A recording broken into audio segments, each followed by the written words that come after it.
السلام کی شان ایک الگ انداز میں بیان فرمائی، الگ انداز میں۔ محبوب فرمانے لگے میں نے جس کے سامنے بھی دین پیش کیا اس نے دلیل مانگی۔ ایک بات آپ کو بتاؤں، یہ میری بات یاد رکھنا، اس کو کبھی نہ بھلانا، جو اپنوں سے دلیل مانگتا ہے نا وہ اپنا ہوتا ہی نہیں۔ اپنوں سے دلیل مانگ لی اس نے بغیر دلیل کے، بغیر حیل و حجت کے۔ یہ ایک بات ہے، میں اس کو سمجھاؤں گا نہیں، نہ کھولوں گا، بس کہہ کے گزر جاؤں گا۔ اس کو سمجھ لیں اگر آپ کی سمجھ میں آئے تو۔ جس نے اپنوں سے دلیل مانگی نا، جس نے وضاحت مانگی، جس نے ثبوت مانگا، وہ اپنا تھا ہی نہیں، تو کیا ضرورت پڑی تھی کہ وہ دلیل مانگتا، وضاحت پوچھتا۔ حضرت نجم الدین کبریٰ رحمت اللہ علیہ کے مرید تھے حضرت امام فخر الدین رازی، اتنے بڑے امام ہو کے ایک فقیر کے غلام تھے۔ تو فرماتے ہیں آخری وقت آیا تو شیطان آ گیا، میں اس کو کہتا تھا رب ہے، تو شیطان بھی تو بڑا عالم ہے نا، تو وہ دلیل توڑ دیتا تھا۔ فرماتے ہیں میں نے 360 دلیلیں دی، اس نے ساری توڑ دی۔ تو پھر میں نے اپنے شیخ کی طرف توجہ کی، میں نے کہا حضور کو نظر کرم فرمائے۔ تو شیخ نجم الدین کبریٰ فرمانے لگے اس بے ایمان کو کہہ دے میں اپنے رب کو بغیر کسی دلیل کے رب مانتا ہوں، دلیل کی ضرورت ہی نہیں، بس میرا رب ہے تو رب ہے، ختم ہو گئی بات۔ نبی رحمت علیہ السلام فرمانے لگے میں نے جس کے سامنے بھی دین پیش کیا اس نے دلیل مانگی، فرمایا یہ واحد میرا ابو بکر صدیق ہے۔ میں نے اسے کہا ہے کلمہ پڑھ لو، اس نے دلیل مانگی نہیں، فوراً ہی کلمہ پڑھ کے مسلمان ہو گیا۔ کوئی دلیل نہیں، کوئی معجزہ نہیں، کوئی طلب نہیں، کوئی شے نہیں۔ ساری زندگی مطمئن ہی نہیں ہو پائے لوگ، ساری زندگی اطمینان ہی نہیں ہو سکا۔ اس کو بھی سنا، اس کو بھی سنا، اس سے بھی سوال پوچھا، اس سے بھی پوچھا۔ بھائی تو نہیں، تو مطمئن ہونا نہیں چاہتا، تو بحث کرنے کے لیے علم سیکھ رہا ہے، اس نے عمل کرنے کے لیے سیکھنا ہوتا ہے، اس کو تو ایک حرف ہی بڑا کافی ہوتا ہے، تو ایک لفظ کی ضرورت ہوتی ہے، ایک جملے میں ساری زندگی لوگ گزار دیتے۔ حضرت ابو بکر صدیق رضی اللہ تعالیٰ عنہ نے بحث والا دروازہ نہیں کھولا، حضور نے کہا کلمہ پڑھو تو انہوں نے کلمہ پڑھا اور مسلمان ہو گئے۔ کوئی دلیل، کوئی وضاحت، کسی چیز کی کوئی حاجت، ختم ہو گئی بات۔ اصل مسئلہ پتہ کیا ہے، جو لوگ سوچ سمجھ کے چلتے ہیں نا، تو سوچ کتنی ہے انسان کی، وہ کتنا کام دے گی۔ یہ جو وارفتگی ہوتی ہے نا، یہ جو محبت ہوتی ہے، یہ جو پیار ہوتا ہے، یہ زندگی کو آسان کر دیتا ہے۔ سوچنے سمجھنے کے دائروں سے آدمی نکل جاتا ہے، اس کا کام وہ کہتا ہے کہ میں نے سوچنا نہیں، میں نے ماننا ہے، میں نے رب رسول کی ذات کے بارے میں سوچنا نہیں، میں نے ماننا ہے۔ تو ماننے والے لوگ جو ہوتے ہیں وہ فائدے میں ہوتے ہیں، تو عمل کر رہے ہیں، بات مانی، عمل کیا۔ عقل کا بے شمار اور بے دریغ استعمال، اپنی چھوٹی عقل سے بڑے مسئلے حل کرنے کی کوشش کرنا، یہ انسان کو نقصان دیتا ہے۔ بہت ساری جگہوں پہ وہ الجھ جاتا ہے۔ ہر جگہ عقل استعمال کرنا، لیکن رب رسول کے معاملے میں نہ استعمال کرنا، ورنہ نقصان ہو۔ عقل چھوٹی ہے اور اللہ رسول کی ذات بڑی ہے، کبھی بھی اس دائرے میں بند کرنے کی کوشش نہ کرنا۔ جناب ابو بکر صدیق رضی اللہ تعالیٰ عنہ ہر معاملے میں، ہر معاملے میں۔ ایک حدیث بخاری کی، شاید میں نے پہلے بھی عرض کی تھی، لیکن چونکہ وہ عنوان کے لحاظ سے ایک بہت بڑی دلیل ہے، دوبارہ عرض کرتا ہوں۔ نبی پاک علیہ السلام نے 1500 کے قریب صحابہ سے فرمایا تھا کہ چلو عمرہ کرنے چلیں۔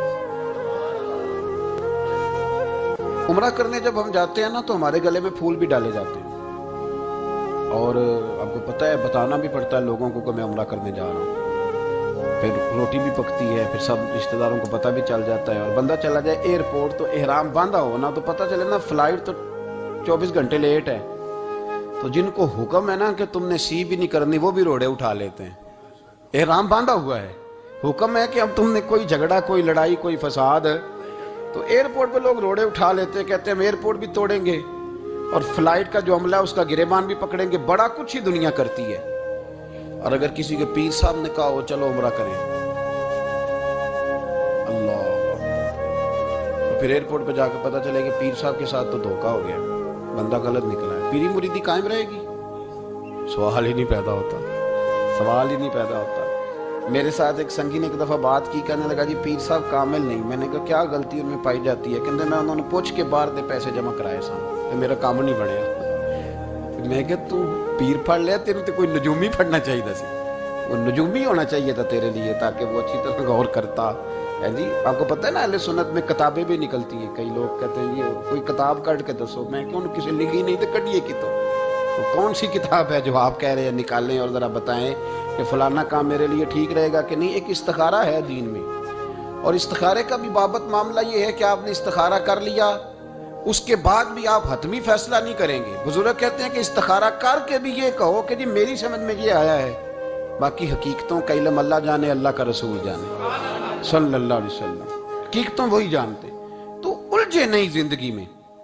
1500 کے قریب صحابہ تھے، حضور نے فرمایا احرام باندھو بھائی، عمرہ کرنا ہے۔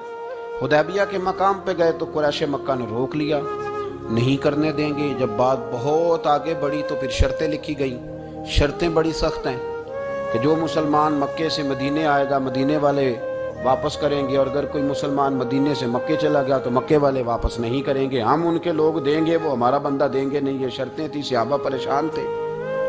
اب جب شرطیں طے ہو گئیں، شرطیں بھی سخت ہیں، نبی کریم علیہ السلام نے فرمایا بھی احرام کھول دو، فلائٹ کل نہیں جانی، پرسوں نہیں جانی، یعنی ہم اس سفر میں عمرہ کار ہی نہیں رہے، احرام کھول دو۔ تو امام زرقانی کہتے ہیں سب لوگ پریشان تھے۔ سب سے پہلے حضرت ابو بکر صدیق اٹھے، سب سے پہلے اٹھے، اٹھ کے احرام کھولا۔ ایک شخص نے کہا آپ کو بڑی جلدی ہے، تو آپ فرمانے لگے جلدی والی بات ہی کوئی نہیں، حضور کے کہنے پر باندھا تھا، نبی پاک کے کہنے پر کھول دیا ہے، ختم ہو گئی بات۔ حضور نے فرمایا باندھ لو تو ہم نے باندھ لیا، حضور نے کہا کھول دو تو ہم نے کھول دیا، جلدی والی کیا بات ہے؟ صحیح بخاری کے لفظ ہیں، حضرت عمر کہتے ہیں کہ میری سمجھ میں بات نہیں آتی تھی، دب کے صلح کیوں کریں، ہم تو 313 تھے، تو ہم نے بدر میں ان کو بھگا دیا تھا، اب تو ہم 1500 ہیں، تو ہم ان سے قتال کریں گے، لڑائی کریں گے، جنگ ہوگی۔